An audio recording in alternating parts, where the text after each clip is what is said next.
Okay. All right, so I'll just give a brief introduction and let everybody know what's going to happen. This is our first AMA session in this form, and we'll be taking questions in the Facebook comment box right below the video. And we have some additional questions that we've gathered earlier that we'll be asking Piotr and Grzegorz. And you can literally, as the title of AMA says, ask me anything. So anything you want to ask, we'll be able to answer. So I'd like to introduce, probably you know Piotr and Grzegorz. If you don't, Piotr Michalak is the CEO and founder of ccFOUND, and Grzegorz Bierzyński is the CTO of ccFOUND. So we have a lot of good questions prepared for today, and hopefully we'll have a lot of good answers. I will be trying to go back and forth between Zoom and Facebook just to be able to get to all your questions. I hope we'll be able to go through them all. If by some chance we don't, please let us know later and we'll try and answer them some other time. So basically we have questions grouped into business questions, some personal questions even, and those are fine too. Is there anything you guys want to say before we get started? Let's jump in. Okay. So the first question we have is, if you had to summarize the project in 5 sentences, which obviously isn't very many, what would you say? This is a question for Piotr and for Grzegorz. Yeah, I thought so. Maybe we both should try. I would say ccFOUND is a new generation of social media that is a mix of a search engine and a questions and answers website, allowing all of the network participants to earn reputation points and money that is censor proof, and well, gives everybody voting rights and possibility of earning tokens, and is solving the problem of information chaos online, allowing much better organized way of gathering people's knowledge and wisdom, not only information as today's internet permits. That's what I would say. I don't know if that was 1 sentence or 5, but all right, thanks. That was one with commas. Grzegorz? I have to say a dot, right? To count it. Okay, so from my perspective, this project is very technical. So this project for me is distributed organization of knowledge. So what we're gonna distribute, the possibility to transfer the information, possibility to translate it, to get it. Doesn't matter if you're under a firewall or something like that. If someone just want to close your access to the knowledge, then we're gonna find a way from technical perspective to let you get those information. So this is for me this platform. Okay.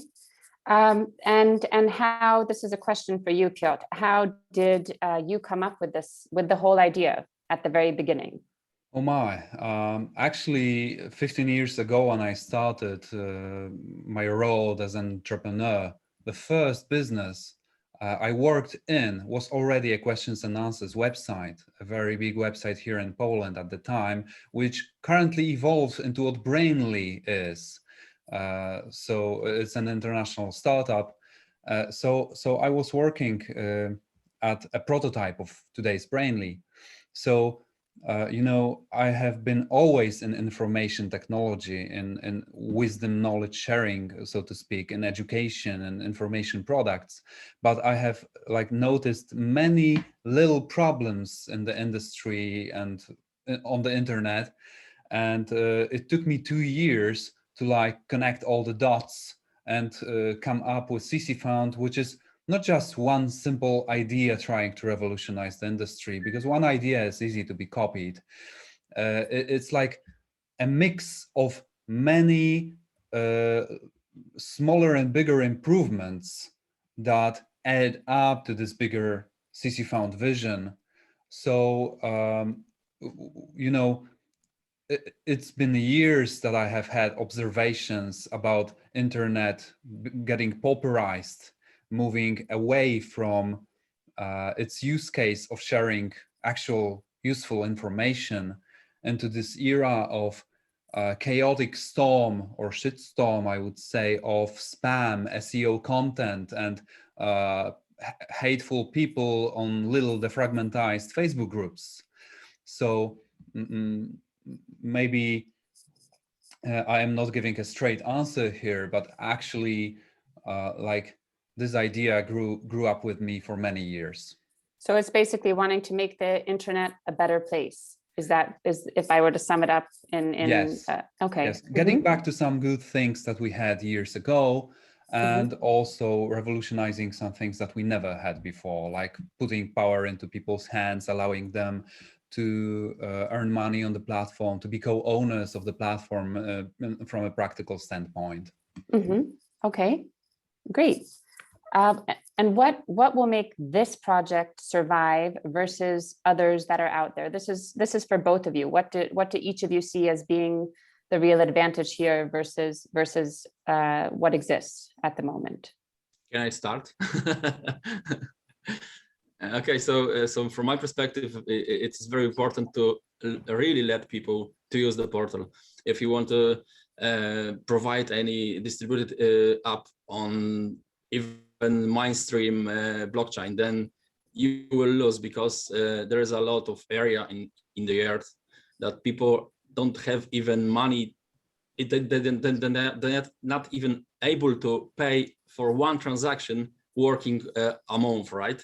So we have to find another possibility, another mix of technology to let them use it, to take this barrier out.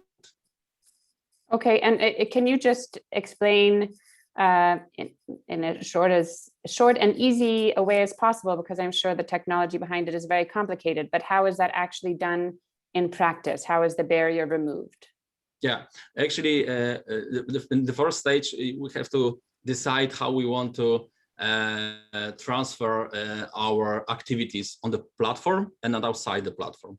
If we have a distributed organization, then for sure we have some kind of movement outside the platform, and we let the people to decide if they want to use, like in our case, Ethereum, Binance, and the others to use the contract and pay the transaction. But from the other hand, we have to provide the second and even third layer to our platform to let people make some kind of activities really free of charge. And this charge will be paid by themselves, just using the internet, just letting us store some information on his own node, like in IPFS, right?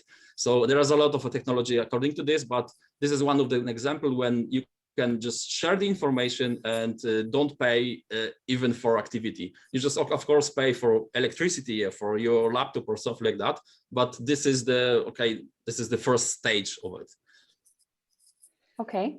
And when I hear these type of questions, like how are you better, how will you outlive Facebook, and so forth, I always think that in a way there is a mistake in this question, because if you look at Facebook, for example, it's just a wall, right, where you can post things. Like the same is for Twitter, the same is for Quora. So it's not like trying to find the next big idea, like we no longer have a wall, we have something else. Well, maybe someone will come up with something better than the wall on social media.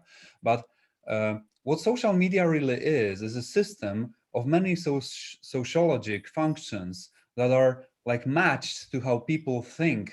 So it has to be developed in a way that just works. And we have many improvements over today's Facebook's Quoras, like I said in the question before. So I can come up with many like examples here. For example, no information, knowledge, and wisdom sharing tool nowadays allows for this kind of multi-translation between languages that we plan. We plan to build the biggest knowledge and wisdom database on the planet by translating each and every question and answer into every other language there is. So if you ask a question in English, I can respond almost real time in Polish, and a person in Japan will read both the question and the answer and will take part in the discussion in Japanese. So we have a long way to go. There will be huge costs regarding implementation of these kind of APIs, of translating everything into everything. And we also are planning to create this also a decentralized process where people will be allowed to correct the translations, earn reputation points, and possibly found coins for doing so. This is just one thing that no one does currently, which will create the possibility of communication between people above borders, above cultures, above nationalities. Like we currently are living in bubbles, on English internet bubble, Polish internet bubble, and so forth. So this is just one thing. We could move on. Like, for example, most decentralized social media nowadays are just trying to be like the new Facebook, the new Medium, the new Twitter. And they are communicating like, we are censor proof, we are blockchain, and we are for everybody. And this doesn't work. So there is little marketing orientation in a way, like knowing that you need to focus on a target group to gain traction as a social medium first. That's what Facebook did. That's what Facebook did. And all other social media started with something. And we are starting with the community we have in Poland first. And we are starting with the community we are most experienced in, that is investors, and are creating ccFOUND as mostly investment-focused social media, which will move on to other topics in the future. So we also understand not only the technical parts, but also the sociologic, the marketing, and other kinds of like forces that will drive the success of ccFOUND. I could go on and sorry, on. if I can just interrupt you, just to put a big period at one thing you mentioned a few moments ago.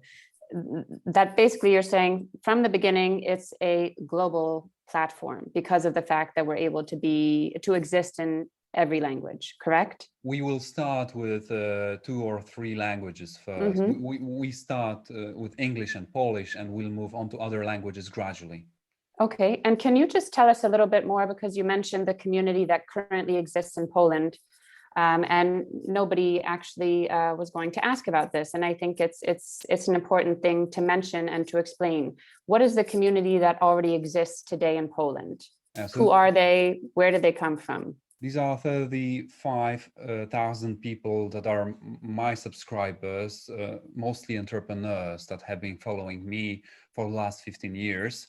And for the last 4 years, I have been building the biggest cryptocurrency and investment publishing house in Poland, which is called Cryptography Research Company. And this company has a following of 50,000 people. And well, this is what we kickstart ccFOUND with. Okay, great. That's really helpful, because I think it gives people a really good idea of the jumping off point, which is really important. So it's not a project that's starting from nothing. Yes. There's already quite a big, very loyal, from what I understand, user base that exists. Yes. That exists already. Okay, now moving on to what makes both of you special and what makes the team special, and why should we bet on you? Why should we put our bets on you? You can start, Grzegorz.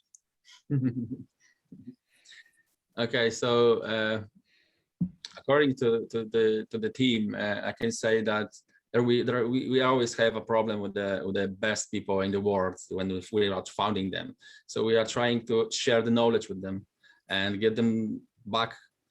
So at the first stage, they just knowing something about what we are doing, how we are doing this, and then they are coming back and asking, okay, can I use this, do that, and something like that.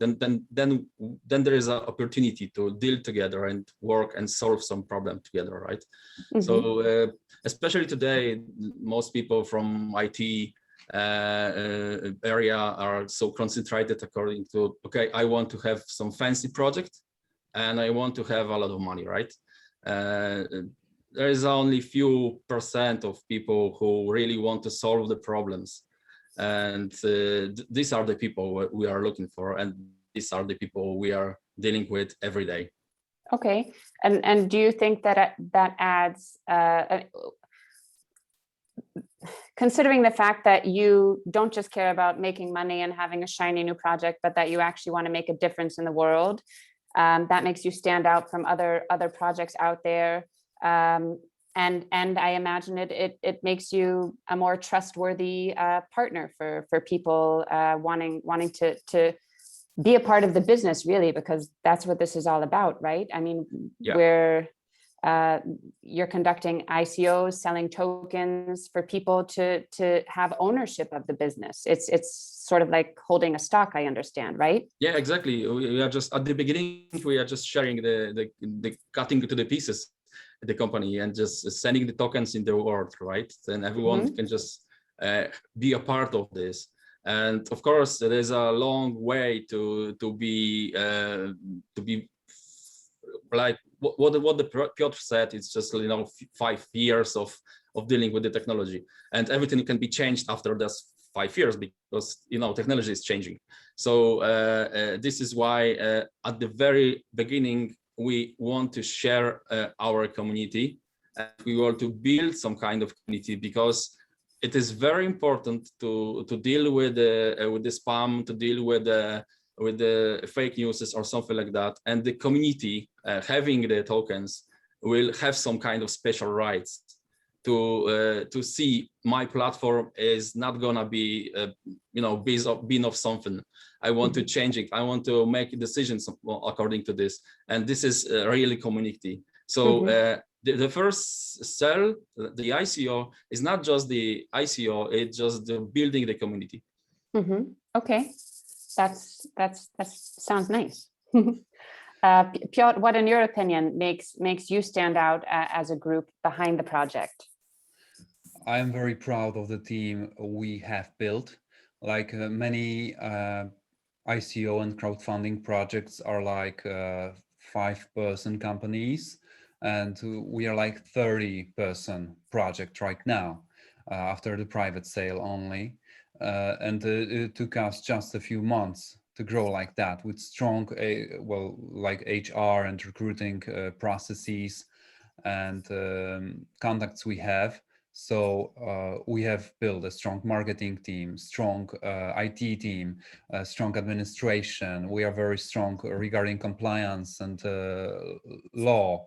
So everything we do is done very professionally according to the book, and this is very different actually to how many ICOs are run with many like unmet law risks, with taxes unpaid and so forth. So this is run like a really professionally done business, and I think this is one thing for investors that they should take a look into our team and how we do things. Like ccFOUND is built on 5 legs regarding the company base. These are 5 companies with the co-emission of the token. So this is a very mature structure we have built here, and I'm very proud of it. And it's my understanding as well that you've been working for quite a few years on this project. It's not something from looking at other ICOs that take place in the crypto space. It seems like people come up with a token or an idea, and 1 month later they conduct an ICO. And I've recently witnessed some of what they call the rug pulls, etc. It's my understanding that you've been working on this for quite a few years, that you've already conducted a round of successful funding. Like you said, you've gotten together a really great team. Is there anything else that you've been doing? And maybe you can tell us a little bit about what's been happening behind the scenes. Sure. Over the past few years, few months. Actually, in the beginning, ccFOUND was to be what the cryptography research company was about to evolve into, as I was creating the vision for our parent company, right? As a co-CEO of that company. The company I told you before sponsored ccFOUND later as a separate brand to build something bigger, because I understood in the process of creating this vision that it will be international. It will be like 1,000 times bigger than this publishing house. It will also be a marketplace for knowledge and wisdom. It will allow selling information products. It will no longer be centralized and led by us. We will give out the power to the people. People will publish information products. People will manage the marketplace through the decentralized autonomous organization mechanisms. And I understood that the next level for organizations worldwide is decentralization. Like you can take 200 years to build a big company. Like you will not live to see that, but by decentralizing it and giving the processes away so people can manage and be judged by the process and be judged by others in the community if they do a good job or not, and quickly switch places, quickly redesign the processes. It's a much better way. We will see ccFOUND grow to a very big company in the cloud, I would say, in less than 10 years probably, as if when I built it in a traditional way, it would take 100 years. So it's a much quicker way because you have a much larger access to resources, and these resources, thanks to the centralized processes, manage themselves. So it's all stemming out from our parent company, which became a much bigger vision and a much bigger idea. And the business model worked before. We just took it to another level. And Grzegorz, maybe you can tell us a little bit about what's happened over the previous years and months from a technical point of view. What do we have today as far as a product goes? Yeah, actually, the beginning was pretty hard because, like you can imagine, a few years ago, the few blockchain technology let us possibility to build distributed apps, and after we built some of them, the market has been changed, and the cost of transaction, cost of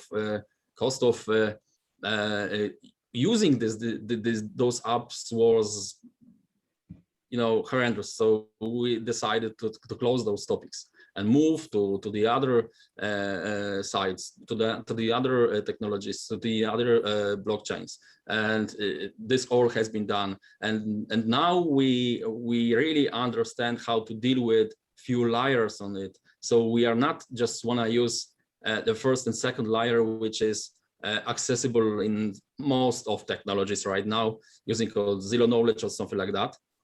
We want to provide something better to share the computers of users of our platforms. So that's why we have really 3 layers, and we want to implement it step by step. So as this first stage, we have 2 of them, but the second layer is pretty dedicated solution, and we are really visible from user perspective. Every single transaction is visible on the second layer, not like in others. So we don't have to use special tools to do it, and this whole back end is pretty mature right now. All we have to do, and what is going to be very important from our perspective, is just providing 2, 3, maybe 4 most important flow for the token, flow for the information between the users of the platforms. And this is what we're gonna do in the future. So the visualization is the future, and the backend is the past. Okay, I think that helps explain quite a lot. You just mentioned connecting the computers of our users. I know I'm simplifying what you just said, but can you just explain a little bit more about that? Because I think that will help people who aren't familiar with the concept better understand what we're doing.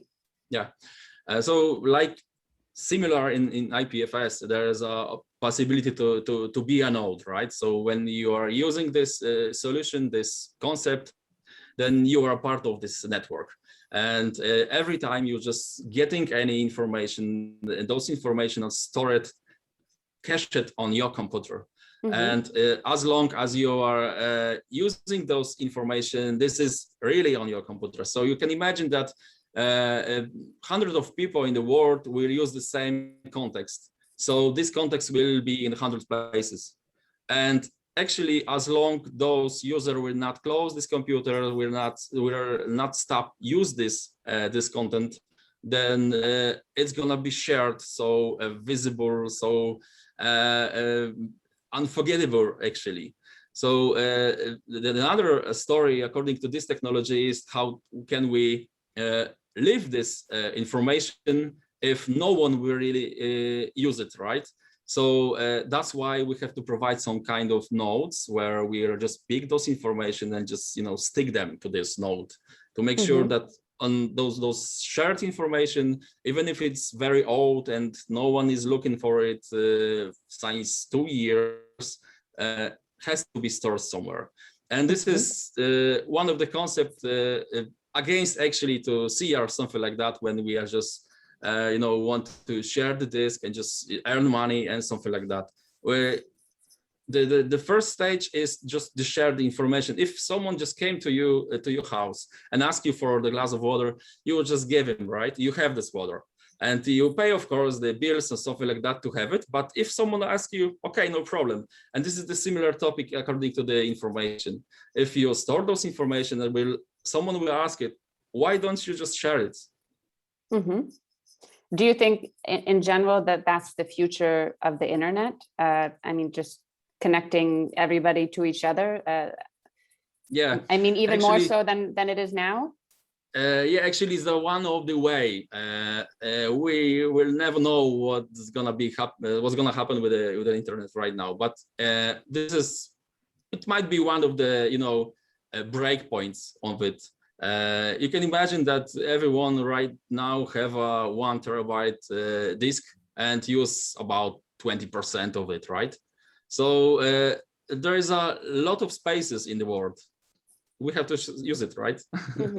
Okay. And now maybe you could tell, Piotr, you can start now. Just tell us a little bit about how you guys met and how the idea came about to work together. Okay, so moving back to cryptography research company, which grew very fast, like for the first 2 years, it grew like 200% per year. And last year it grew like 450%. So I'm doing this, our parent company, with my partner, Daniel Jankowski, with whom we thought about the future, how the future will look like. And he's more like a managerial person, and I am more kind of a visionary, like moving a bit too fast sometimes. And I understood that the future of education is no longer maybe having these online gurus, celebrities, personalities, and only these types of people being allowed to share knowledge with others. Because this is like a 19th century Prussian concept of typical education. We need to move past that, because everybody knows something nowadays. If we are in cryptocurrencies, for example, or investments, like no one knows for sure what's happening currently in the world regarding COVID lockdowns and how will they affect economies in particular states. And also in cryptocurrencies, I was a former expert at crypto. I have been an investor in Bitcoin since 2011 and taught crypto investors since 2013.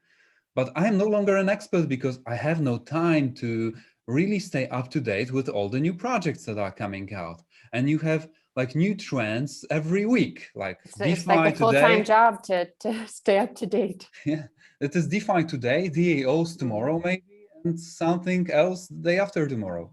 So, and I'm a businessman running my own business. So not only an analyst, a market analyst. So I understood that people need better tools to share with each other. And there are people who are currently excluded from the wisdom sharing market because they don't have charisma enough, or maybe money to hire like 5 to 10 marketing people, build their online presence and become the next celebrity online. And they have even more expertise and knowledge than the celebrities oftentimes. So we need to go back to basics, to how our psychology works and how real communities in real life work, and model after that, and take this again to the internet, like throwing what current social media developed away with the attention grabbing algorithms. But I am digressing. Like Just a little. so well, it was fourth quarter last year that we have done our private sale and gathered 280 investors, $1.3 million.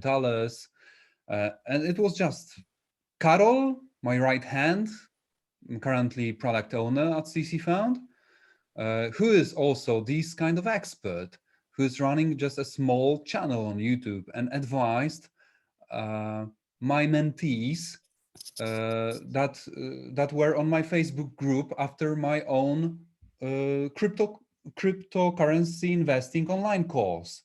Like before I had time to answer someone's question, Karol was always there answering their questions. So this is this kind of guy, and I,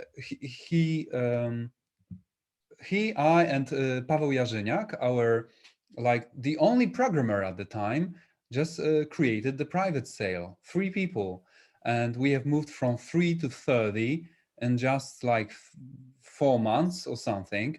So with Grzegorz, we just met through a normal recruiting process, and Grzegorz was a real shining star between other CTOs regarding like he really believed in the project. He understood what we are about, and what the foundation of the core ccFOUND values are, right? Like truthfulness, openness, sharing information, knowledge, wisdom in an open way, in a decentralized way.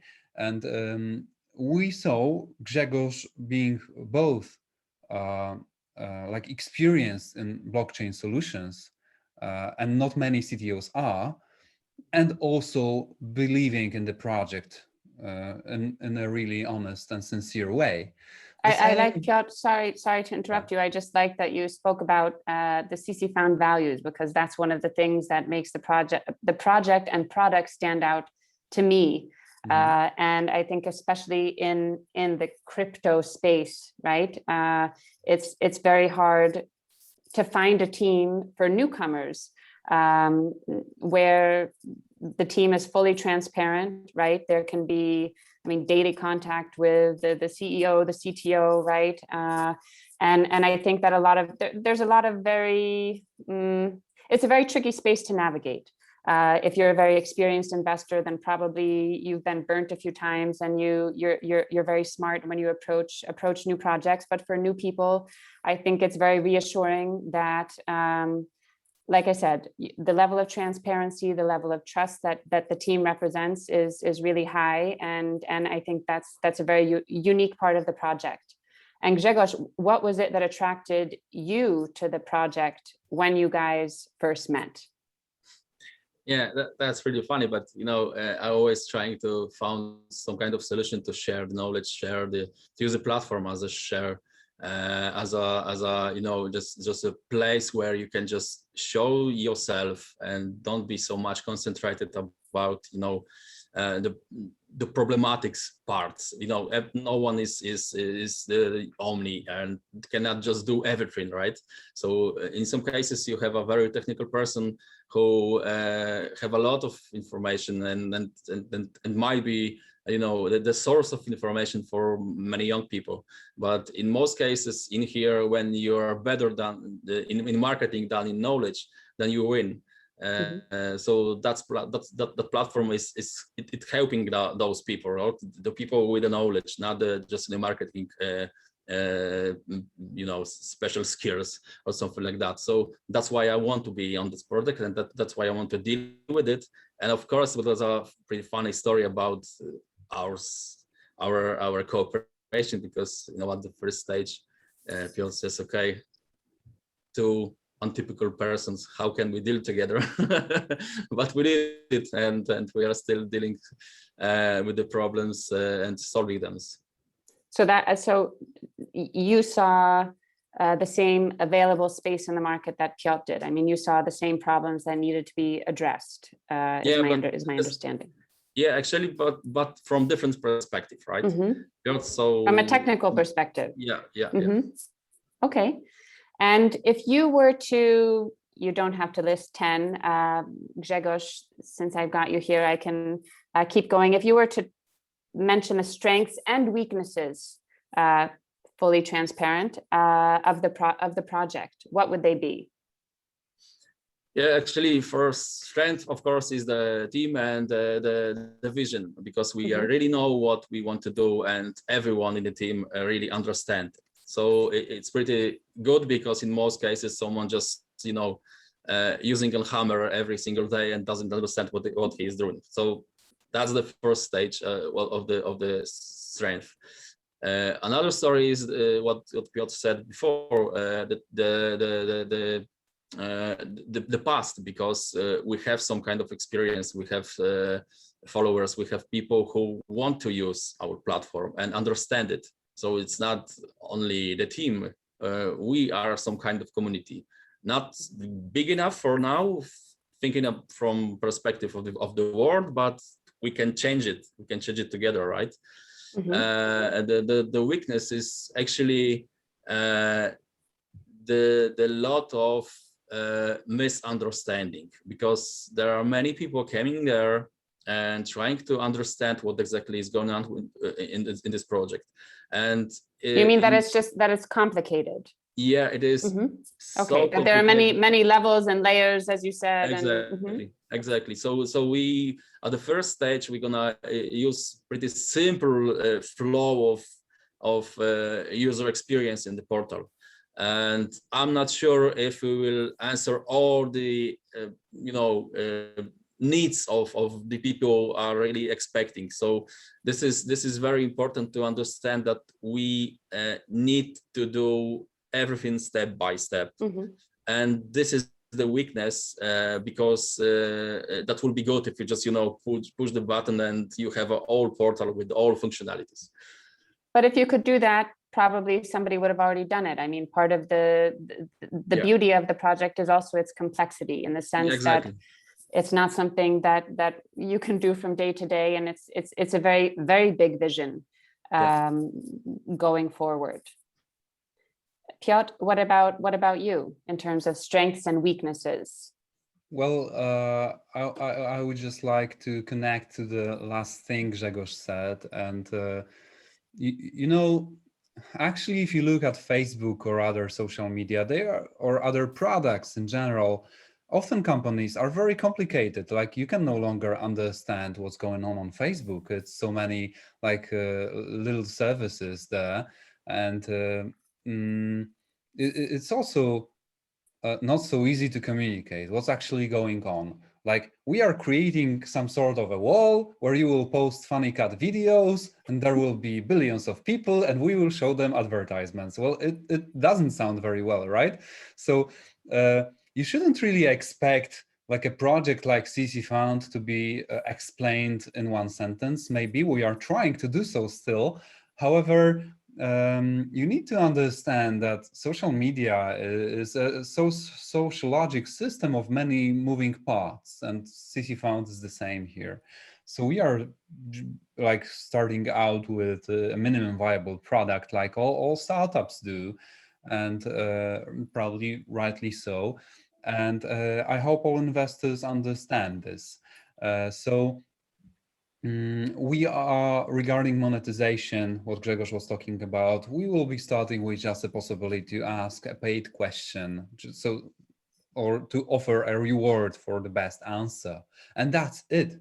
But we will gradually evolve into a big knowledge marketplace, where you obviously have possibility to ask questions and get answers for free, but you also as an expert, as a knowledgeable person, as a helpful person, build your subscriber base, build your following, build your tribe, build your popularity, your reputation.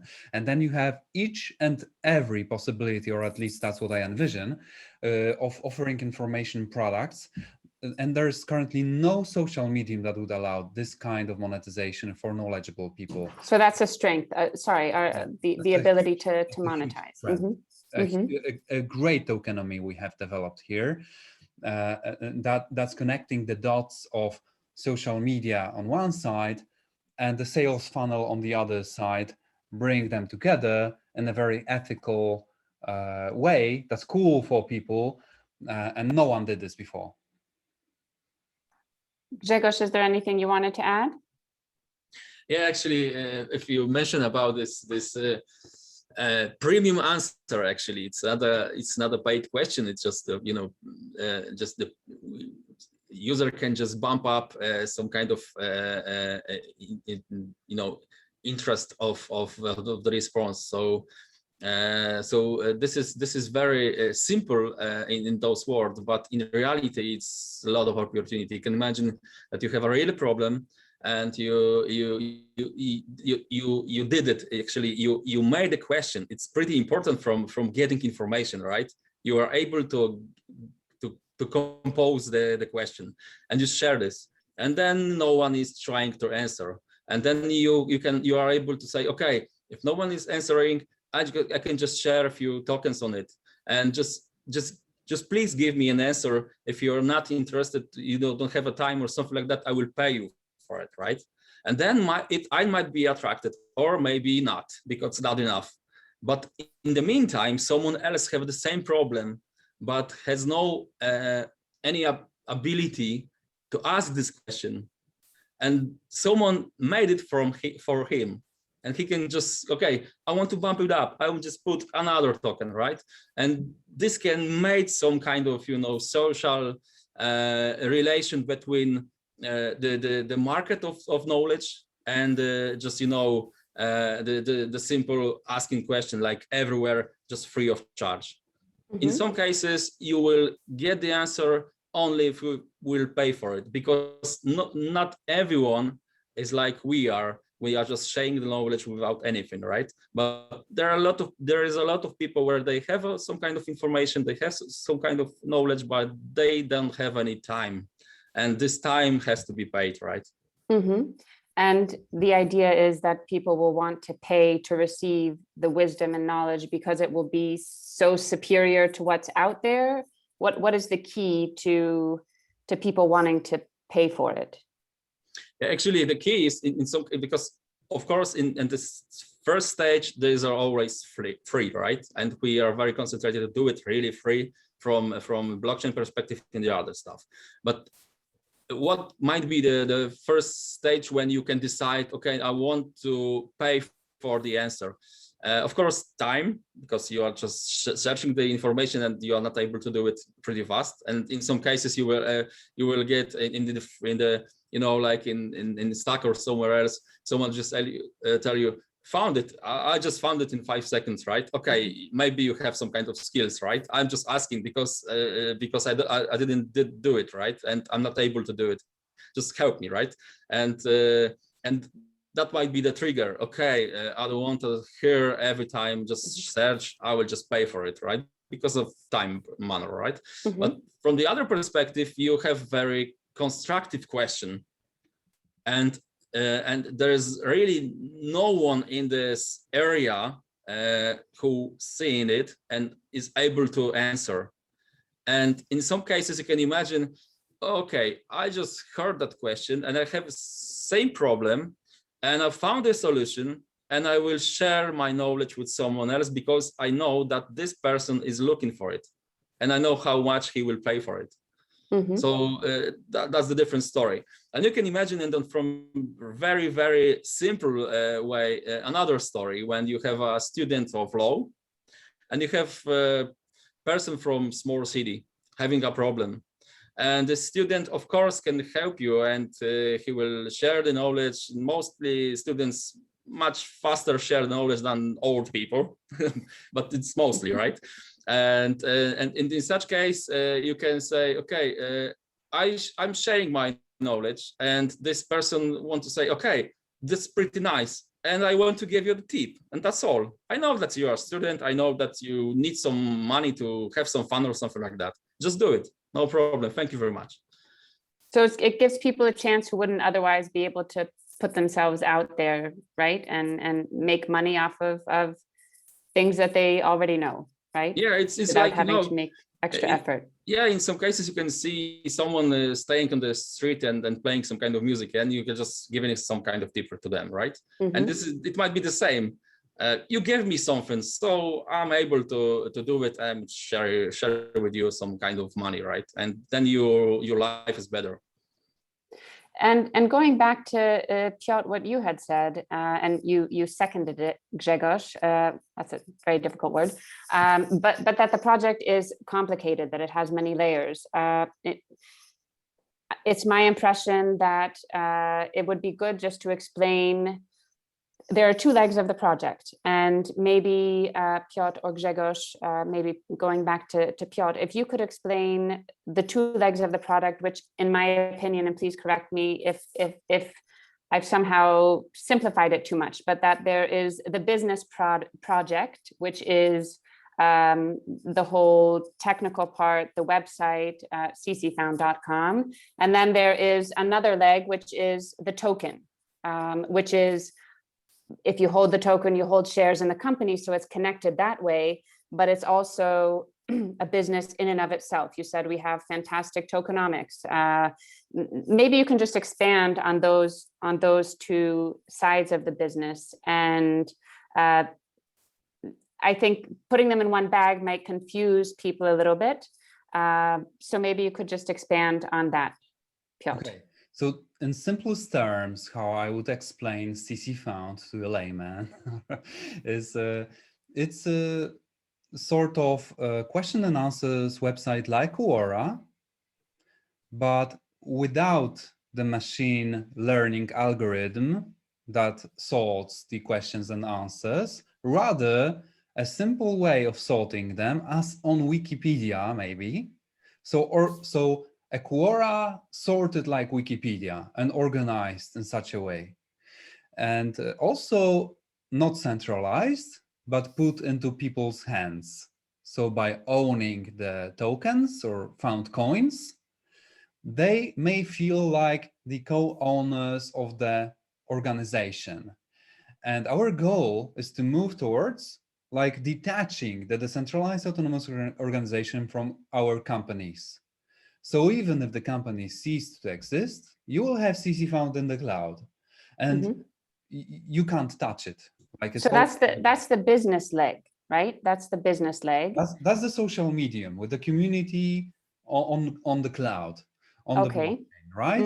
And then with found coins, what can you do with them? Like my ultimate vision and the ultimate goal is, when we create more and more products, like you have the paid question first, later you will have ebooks, audiobooks, online courses, closed groups with monthly tuition fees and access to experts, closed forums, discussion groups, ability to consult, paid consultations with people you want to consult with. Obviously, everything is optional, but we pay for information nowadays. Either way, this is a very big market. And this will be in ccFOUND with the possibilities of sales funnels, one-time offers, and other monetization techniques. This is actually something that, if we analyze current social media, no one does. Like the only thing current social media do is just showing advertisements. And so where does the token fit into that? Yes, and we start with the possibility of paying with tokens for the rendered services, but we will develop ccFOUND to be able to take in dollars, euros, bitcoins, ethereums, anything you want. And this decentralized platform will change the currencies on the exchanges automatically into the found coin. So we will generate from all our proceedings, we will generate demand, and it will stimulate the growth of found coin. And found coin is what I call the bloodstream of the service. It will be used to pay back authors who will earn about 80% of the revenue, and the rest 20% is the margin. And 50% of this will be paid out to all the token holders, as we call it, as a token.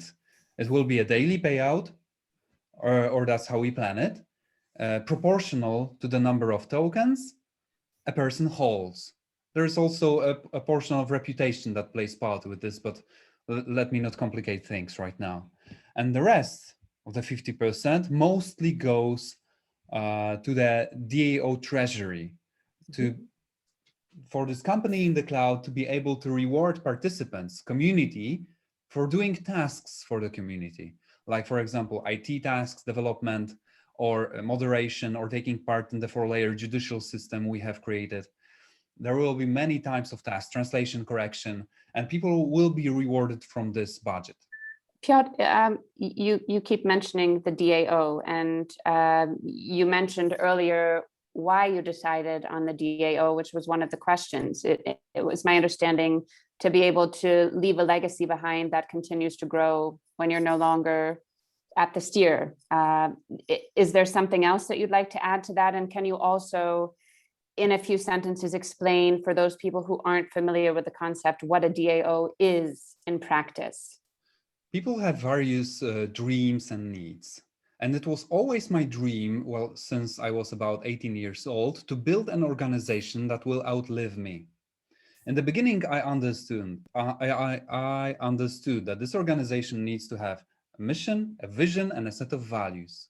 And it took me many years to learn ways of doing business. And I understood that the world is moving forward, and we no longer are living in the world of like typical corporations with huge buildings in the center of the town and people flocking to this building, staying 1 hour, driving every way, driving home 1 hour, driving to work 1 hour. Like, people no longer want to do these things. Like, world is changing. So I understood that we need like new types of organizations, and Bitcoin is currently the only true DAO in the world. So I also thought, why not start ccFOUND as a true DAO from the beginning? But after some law and compliance analysis, we understood that this is impossible since I am no longer anonymous. Because, you know, I could easily be tracked down, and this is not something that our current law system wants, for people to go around and create DAOs. So we had to take another route, to first start centralized and decentralized gradually, giving away more and more power. And this is our intention. And this is actually the only way to grow, because it's harder and harder to hire good people. It's harder to compensate them.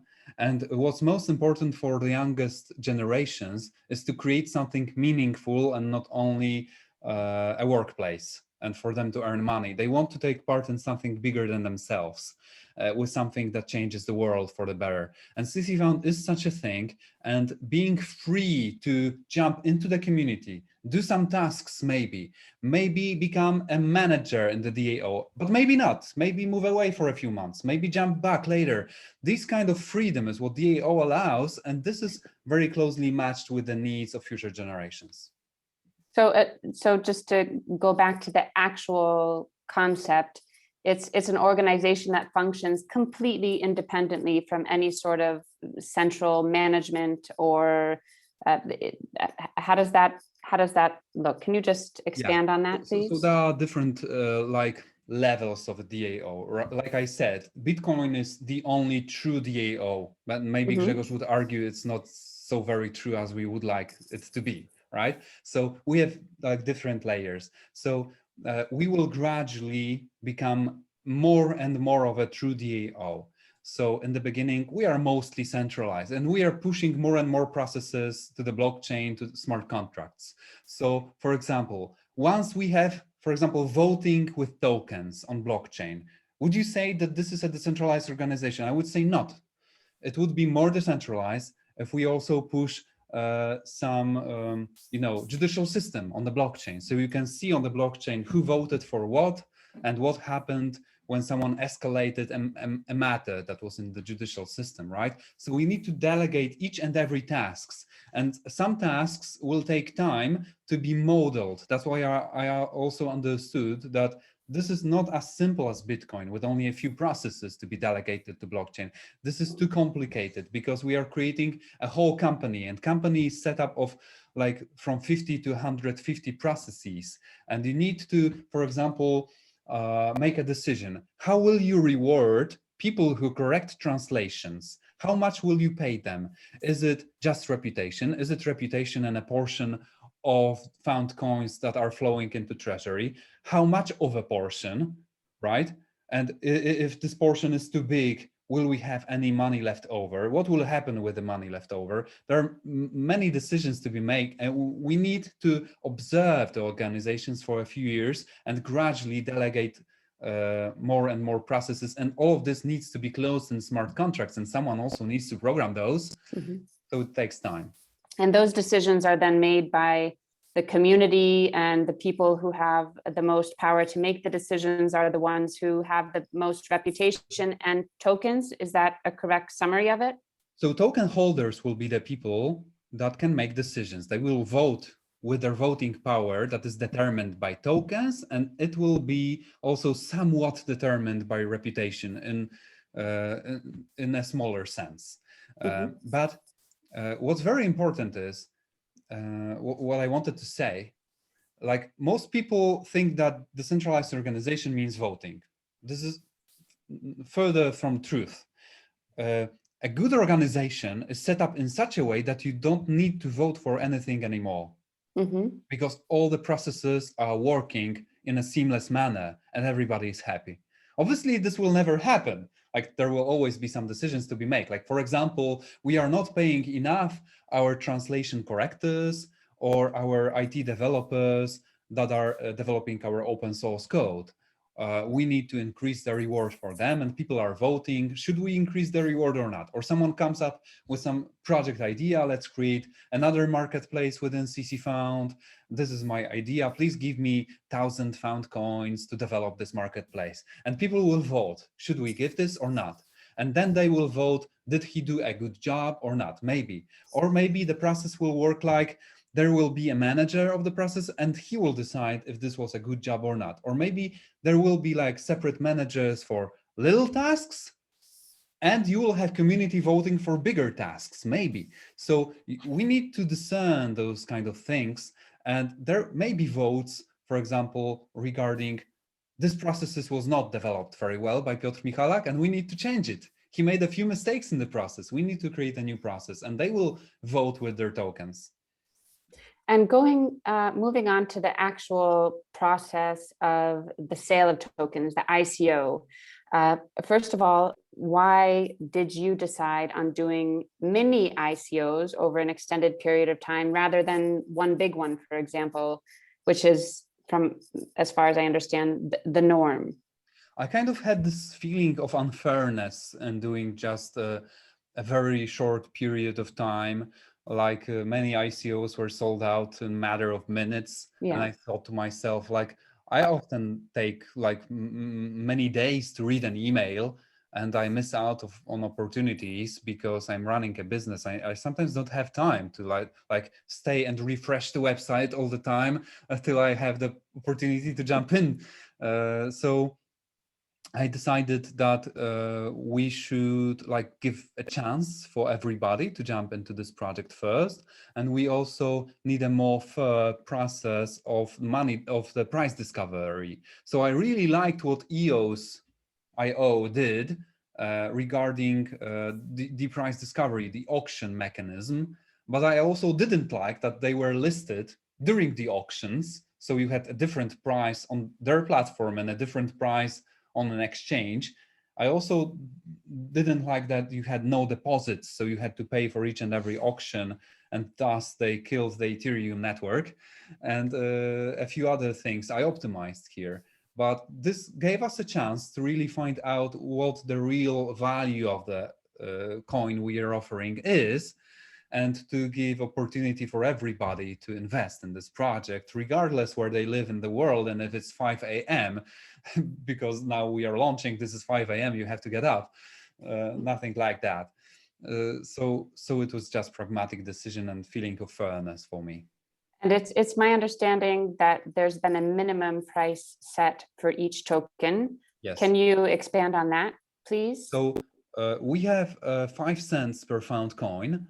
And this is also something that EOS didn't do. So you could be a buyer buying for 1 cent per coin, and others could buy for $2 per coin. And then the first group could like drop the price on an exchange for the other group and create a negative ROI for them. So I don't like this very much. I believe that some tokens should be left unsold. If people don't want to pay 5 cents per token, let's just not sell them. And 50% of them are burned, and the other 50% are airdropped to other holders. So, well, by airdropping a portion of these unsold tokens, we are also kind of lowering the median value of the token. So maybe some people will be at 4 cents per token if they are good, right? But they won't Depending be upon how many are sold. yeah, they probably during won't be that at auction. 0.05 cents per token, right? So it won't make sense for them to drop the price on an exchange too low. And that's what I want to achieve also. Stabilize the price. And Grzegorz, I have a question for you. Aside from having our own blockchain at ccFOUND, which we'll have at some point in the future, and maybe you can expand on when that will take place, but what else are we planning that will differentiate us from others in the crypto space? Yeah, and the most important is that we are not gonna use the technology which are just produce the heat in the world, right? This is the first most important point, and I'm really concentrating on it. Mr. Musk recently mentioned. actually, I mentioned that to him, and he just, confirmed. And the most important, actually, from technical point of view, is that we want to deal with this zero cost transaction, and that's the difference. Because when you see the solution for second, third layer, maybe, then you always see that there is some kind of organization who is doing something for you, but for some price. And this is just killing the process. If you can imagine, that this platform might be very big, and it will just lose the flow of the tokens, just paying for the transaction. So it's like you're killing yourself. So this first stage is very concentrated to do zero cost transaction on the platform. Okay. Is there anything else? So blockchain, zero cost transaction, and anything else that you would add? Yeah, actually, we are really from really source code perspective, really similar, because you can imagine that we want to be transparent, and the second layer will be transparent. We are not just storing something somewhere and no one just know that. Yeah, it might be some kind of advantages when we see that, especially on the first stage, when we see that we are gonna use some kind of databases, local databases. Those databases will be used for as a cache, not as real source of information. The model will be transparent and visible to the community, and the databases on the platform will be just like a cache to make sure that the platform is pretty fast, and that's all. Nothing else. Not just for storing some kind of special transaction and just hiding something to the community. This is very important. And when can I mention something about the distributed organization? In reality, most people, if I'm not interested about something, I don't want to take a part of that, and I want to say, okay, just do it for me. And if you will look at the whole organization, there is a lot of people with a different perspective, and those perspectives are correlating each other, and they are building the real need of community. So one person is nothing in reality, but the 100 people, there is something. They compensate each other. And Grzegorz, since you're here, since you have the mic, we have a question from Christian, and he's asking about how we are different from other social media platforms like Facebook. So I had asked you a question about how we're different from others in the crypto space. So how are we different from others in the social media space? Yeah, the most important part is that we are not just, computer who is dealing with the just, monetization, our focus on something, right? So if you have some very important information to share, those information will be not just closed by, some kind of advertisement or something like that, just stream which are not important for you. That's the difference. That's the big difference, because in most cases you can see on Facebook some kind of information about community, someone just break a leg, someone just drinking coffee or something like that. This is not going to happen in here. We are concentrated about the knowledge and about the sharing the knowledge, about the building the knowledge and the wisdom. So there's no wisdom in the Facebook, right? Piotr, would you like to add anything to that about differentiating how we're different from other social media platforms? So this was a pretty basic question from a person who is just like learning the difference between ccFOUND and Facebook. Like Facebook is a completely different thing. It's an entertainment website, right? So like most of the internet in the last few years moved into entertainment. Even websites like main portals we were visiting sometimes for our daily news got pauperized, as I say, and you no longer have information on these websites. You have like maybe information on who got bigger breasts and who kissed someone else and who slept with someone else. So there's less and less useful information online nowadays. Also, even if you go into Google and you post a question, you get a page that is half of it is made up of ads, and if you are lucky, maybe half of it is made from information, which is also some of it SEO generated content. Some of it is specially positioned by marketing SEO specialists, so it's visible higher, and it's not necessarily useful, the most useful information for you. So we are not so much of an entertainment website. A better question would be, how are we different from Quora? Because Quora is also a question and answers website, right? But if you will go to ccFOUND, you will see questions like, guys, I have like $500.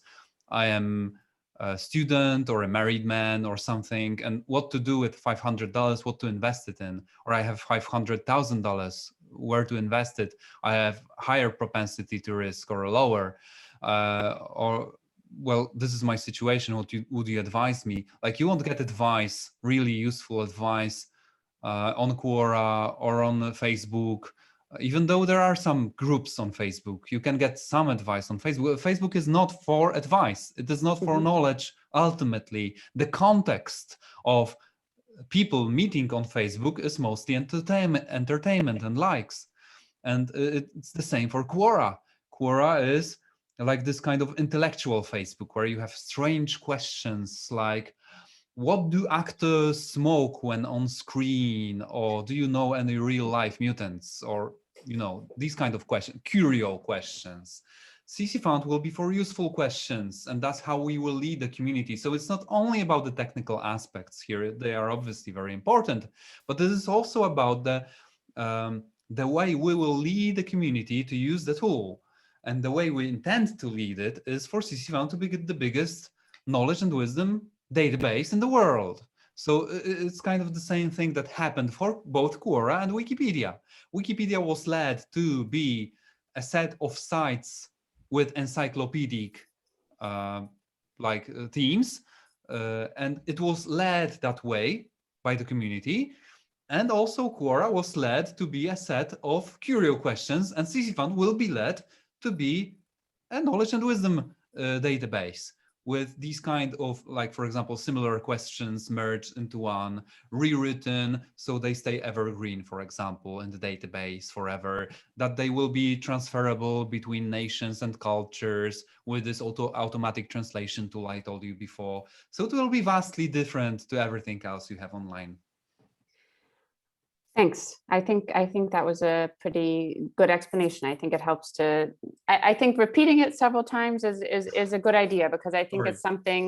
It's Grzegorz, you once told me that the idea is deceptively simple, right? But it's very useful to just present it in a very clear way, to be able to put our heads around it, because it is, on one hand, simple, on the other hand, very different from what exists today. And I just like, imagine people driving around with horses, and you have to explain what a car is. Like, explain what a car is. Good luck. Yeah. Will there be any external advertisement on ccFOUND.com, not from experts, but from, I don't know, American Express or from a beer company? No, we don't plan to. Okay. If there will be, there may be some partnerships we will implement with, for example, we are partnering with some other cryptocurrency projects right now, and they also won't be able to show like typical ads on the platform. They will be able to marry into the community, like, for example, having their own avatar, a personality with maybe a bigger reputation, with maybe a badge, with the possibility to answer questions, to do AMAs on the platform or something like this. But no, we don't plan to monetize with advertisements. There are much better ways. Okay. And this is a tricky question, but I'm sure you have a good answer for it. And this is for both of you. Maybe Piotr, we can start with you. Are you worried that the launch is taking place at a time that isn't really a very good time for crypto, and people are waving their hands and shouting and saying that everything's going to go down, everything's still going down, and when Bitcoin goes down, it drags everything else with it? What would you say to that? Sure, of course, I'm worried. And but I have also mitigated this risk by taking the route of 9 months of auctions. So actually, that's what gives us the possibility of hitting also the all-time highs during the process. And when I have read like an MBA thesis about EOS, and I have seen the token price varying greatly, vastly, depending on what kind of market it was and if a venture capital institution entered the company. So the token price grew immensely. So like the same thing will probably happen here with us also having a 4-person team managing institutional investor relationships. And we are also working on this side. And also remember, I am the co-owner of a cryptography research company, and we have our analysts here who are saying, according to different types of data and analysis, that we will probably have another bull market after vacations. So yes, I think this is like 90% probability or something. Like, do you have dates? Word on this? Like, yeah, after I don't know the number of months, the names of months. We're in July, August, September. June, July, August. Yeah, something like August onward. We'll probably see Bitcoin's price growth. The domination will fall. Altcoins will start growing again. There are too many institutional investors involved. There are more and more of them inflowing into the market.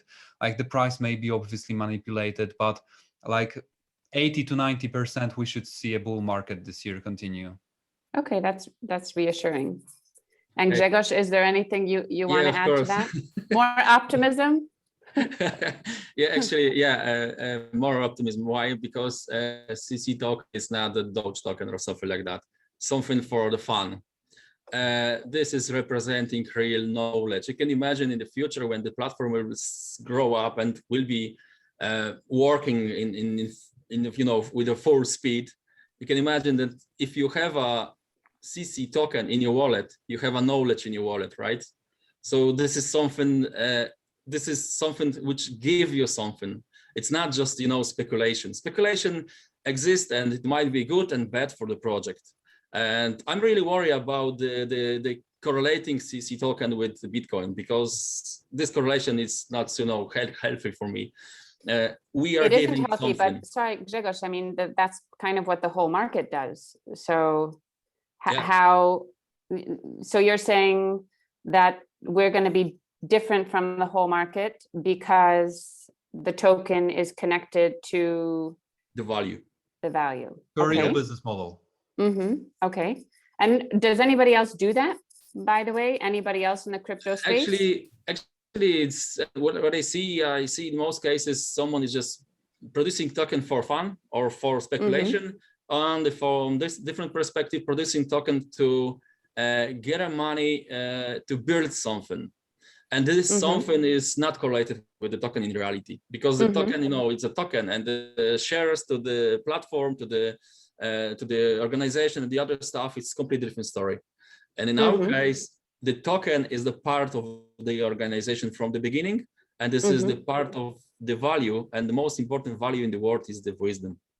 And I guess since nobody else is a true DAO other than Bitcoin, nobody else is using their token as shares in the company, correct? Yeah, exactly. Okay.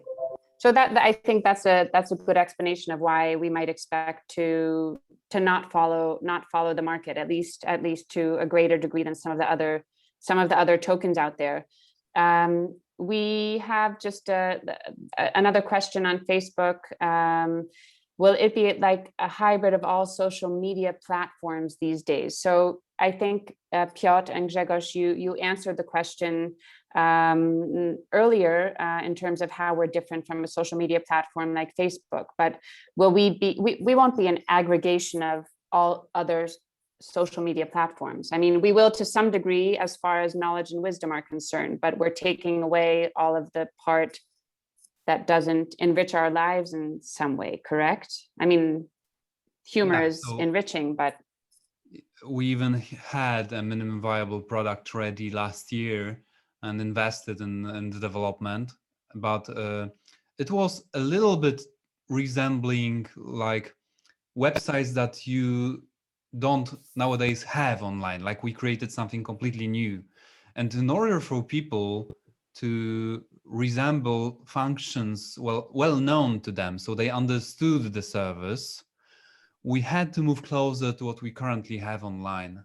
And we have completely redesigned and revamped how ccFOUND looks and closed the MVP as an alpha. It is closed alpha right now. And the redesigned move closer to what you currently see on social media. That's why I'm comparing ccFOUND to like Quora or other wall-based social media websites where you just have a wall, you can post something on the wall, and you will be able to post a question on ccFOUND's wall. That's how it will work. But it will be sorted in a different way, where you have the most popular things at the top in each and every category. And as a result, whichever category you go into, if you go, for example, into Ethereum, right, you will have first questions that are very basic ones, like, for example, what is Ethereum? What are smart contracts? Where to keep my Ethereum? Where to buy Ethereum, right? And lower below the fold you move, you will have more and more advanced questions. And you can also dive deeper into the category tree to see a table of contents regarding each and every topic you are interested in. And whichever topic you will choose, you will see this kind of table of contents from the most popular to the least popular questions. The most popular will be the basic ones, and the least popular will be the most technical ones, probably the most obscure ones, the most like expert or curio-like questions.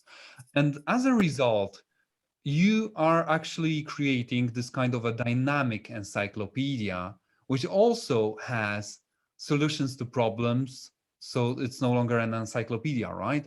It's no longer a Wikipedia. It becomes also a wisdom database. So we are wall-based, right? But it's managed in a different way and without machine learning algorithms, like showing you what they suppose you're interested in, and it's often a hit or miss. And with you having power also regarding censorship, with many creators nowadays getting shut by Facebook or YouTube by posting anything controversial, especially regarding vaccines or COVID. Mhm. Like there's no freedom of speech nowadays, and many people channels are being blocked. And this is actually a huge problem. I know that for many of you people who are not posting, who are not who are not creators online, you may not feel it, but for creators, this is actually huge. That you will not be judged by robots anymore. You will no longer have an algorithm you have to find out how it works. And everything you need to do on Facebook as a creator is just help people. Just find questions and answer them. And that's everything you need to do to build your tribe. No longer learning about On YouTube ccFOUND, algorithms not or Facebook. Facebook algorithms. Yeah, ccFOUND. Yeah. Oh, ccFOUND, yes. Yeah. Okay. We don't have so much more time. I have so many questions that I had wanted to ask you. What's one thing that you wish, more on a more personal note, Piotr and Grzegorz, what's one thing you wish everyone knew about you?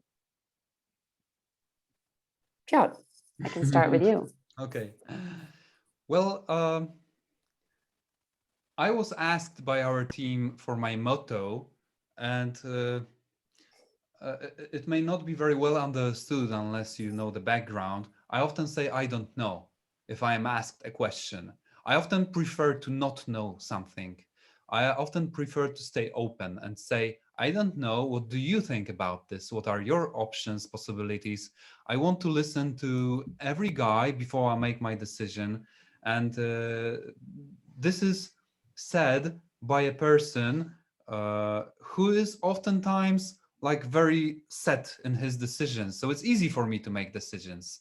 But I have learned that it's better to learn from many perspectives oftentimes before I come up with a decision, because that's how you gain wisdom. So I would say that my motto is, I don't know.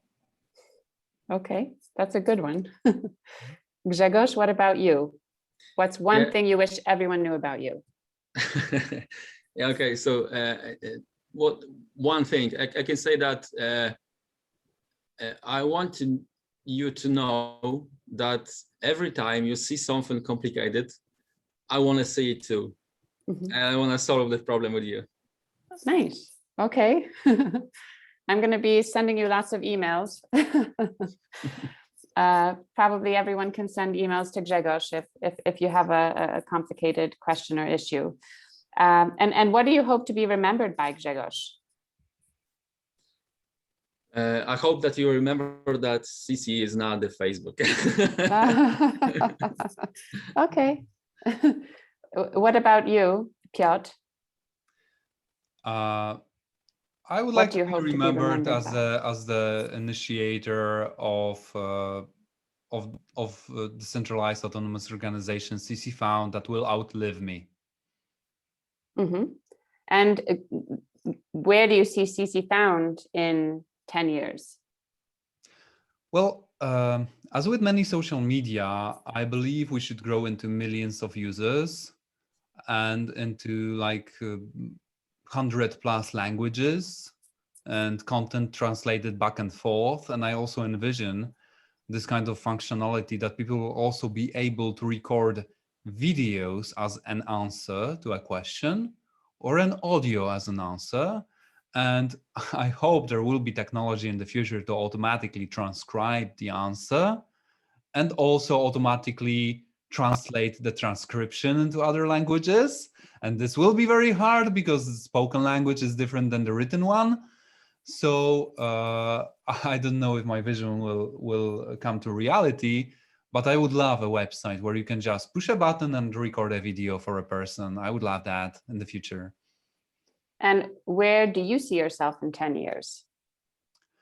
Well, I think that my work as the decentralized organization architect will maybe come to an end by then. We will have more and more people who will be better than me at the job in the community. So I will probably be doing other services that will be maybe serving the community we have built here. Like, for example, I have this idea of a wallet that's solving some of the unsolved problems on blockchain currently. Like, for example, some people are dying and their passwords are not with their wives oftentimes, and no one knows the password, and money is lost forever. So I have an answer to this and some other things also. Nice. So yeah, I have ideas for some other products, but don't want to move too fast. Want to do just Step one by thing at a step. time and do this in a good way first. And what about you, Grzegorz? Where do you see yourself in 10 years? First of all, I want to say where I see the CC in the future. I see CC in every single computer in the world, the part of the knowledge everywhere. And this is what I really want to do. And me, I just want to be a user. I just want to be a user of this solution. Actually, I've done many crazy things, and it will be craziest, I guess. And I want to just share knowledge again and again. Nice. Is there anything else that either of you want to add before we go? Well, I'd love to invite people to get to know us better.